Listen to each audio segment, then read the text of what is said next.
Is this a great day or what? Wow. Look at these pigs are all out here today. The sun is out. Amazing. When the sun is out here and it starts to warm up, it's a pretty amazing place, I gotta say.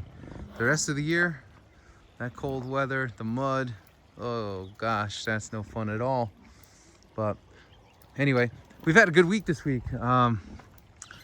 We actually found ourselves in the New York Post yesterday, a really great newspaper that both Lauren and I grew up reading, and they did an amazing article on the 𝐲𝐫𝐬𝐭 movement and you know, how we are involved with that. So that was pretty cool. You can Google that, Freedom Farms, New York Post, and check out that article. Maybe I'll even put it down below, but it's pretty cool. Here's this group of calves and big old Patrick, the bull, that we had to give some ivermectin to.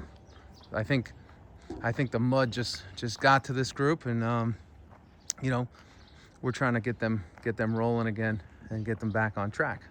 So they've been on, you know, they got their ivermectins, they have some 𝐸, and we're trying to help them out and see if they can recover and get them going. So like I said in the last video, we're always looking at the tails of the cattle. Like you could see Patrick over there, the brown one. He had some diarrhea going over there, and we're watching him closely. So we're trying to help him out, giving them a lot of dry hay right now to try to bind them up and hold them tight.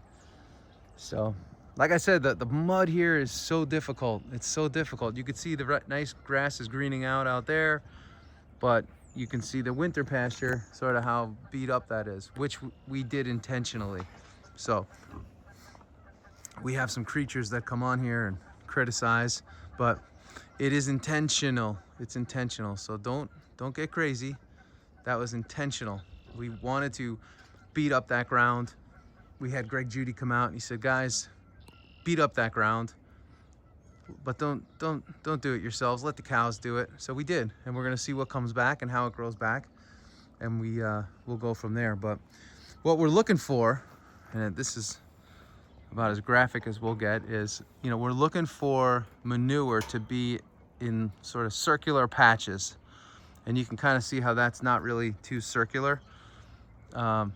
So we're just trying to get this group back on track. We got a couple nice Black Angus here. We got a little mix over there, and then we got Big Patrick. So we're hoping here in the next couple days they all get going again, and we can send them back with the rest of the group, or this will be a group that we end up sending out for sale, because right now at the sale barns, this is like a perfect size. They will sell for good money, believe it or not.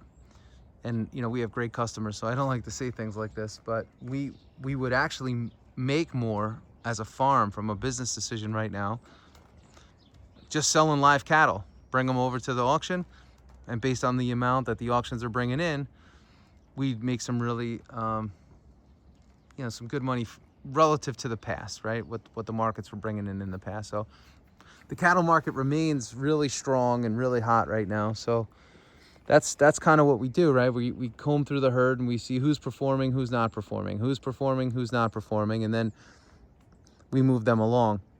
What we found on our land here is we're very overstocked right now, but not as overstocked as we were in the past. So I want to try to bring our herd down by about 30 to 40 head, and I think that'll accommodate this ground a lot better, and we'll get better performance out of the animals. So when we first started, the idea was, okay, well, let's just get a lot of cows and a lot of cattle, because that'll be great and it'll help us from our business and, you know, direct to consumer meats. And we realized that our ground can only hold so many and we were a bit overstocked, and you know, before you know it, you start with 50 moms, and those 50 moms have 50 calves, and now all of a sudden you're at 100.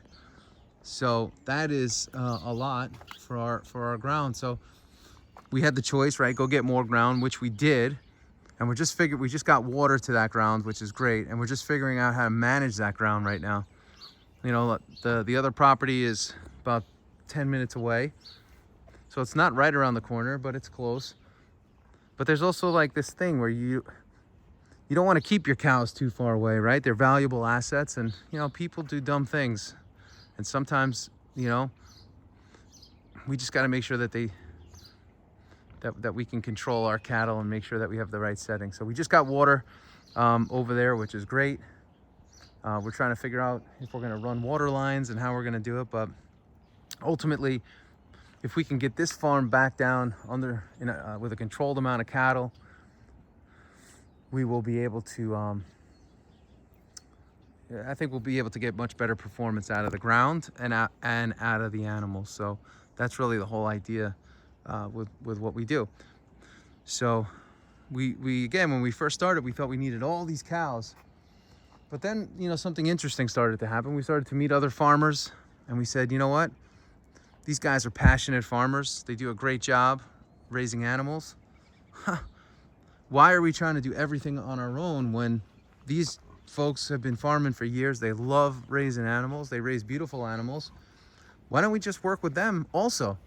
So we have our animals, and then we have their animals, and we can all work together, and we can kind of create this whole like co-oping model where our customers, you know, love, you know, farm raised, our American raised beef, and we have our pastured pigs, all our pigs, that comes from here.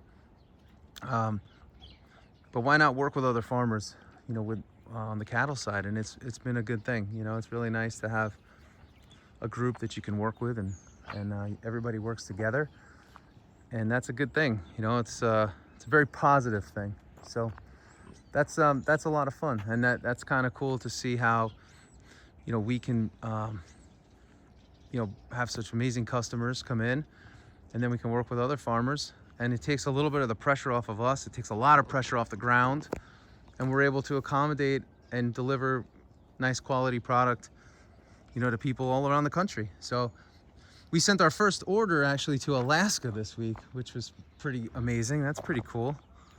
We went to Alaska. We've had stuff go out to Florida this week. We were sending to Texas. So we're sort of in this pretty cool spot right now, where you have this idea for a farm in upstate New York, and then that farm is able to distribute product all over the whole country. And that's I don't know, I just find that to be pretty cool when you see some of those orders come in and you're like, oh my gosh, this meat from this farm is packaged up and is on its way to Alaska. Like, whoa, pretty cool stuff. So I mean, it's exciting for us. You know, I remember when our first order came in, and then I remember when like our next order came in, and I was like, oh my gosh, like people are actually buying. This is amazing. And then, you know, from that point, it's just been really a very positive run. Has it been easy? Absolutely not. Do we expect it to ever be easy? Absolutely not. We always deal with inventory challenges. We always deal with, you know, stuff. But in dealing with the stuff, you get better. And as long as you don't just turn your back and say, I quit, I can't do it anymore, I can't take it. And trust me, we've had those moments.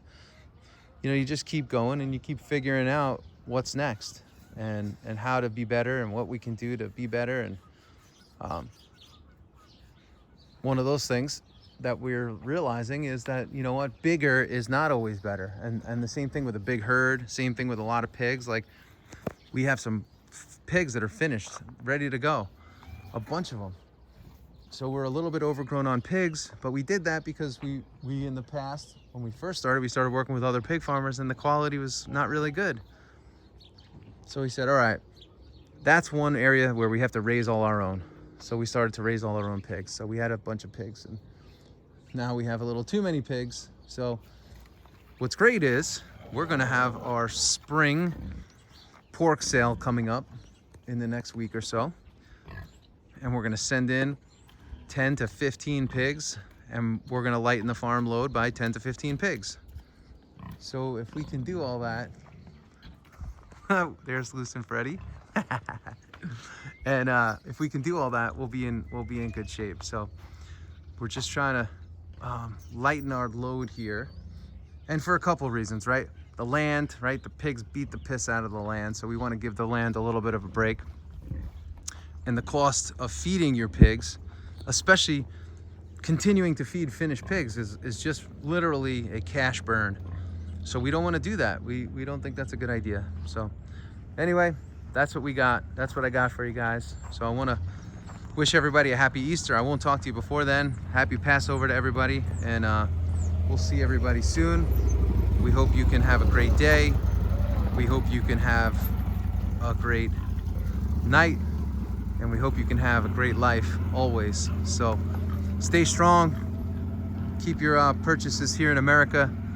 That's what it's all about. We're bringing manufacturing back to America. We're bringing goods back to America, and we're making meat great again, and most importantly, we're making America great again. That's what we're doing together. So if you want farm fresh meats, we are freedomfarms.com. Check it out. Give us a like, give us a thumbs up, put your comments down below. Make them nice comments only. If you don't have anything nice to say, as your mama says, don't say anything at all. And we'll talk to you guys soon. There'll be a code down below. Check out our article in the New York Post. Pretty cool, very exciting. That was a big moment for us. And we have more to share soon. So have a great day, everybody. Happy Easter, happy Passover, and we'll see you soon.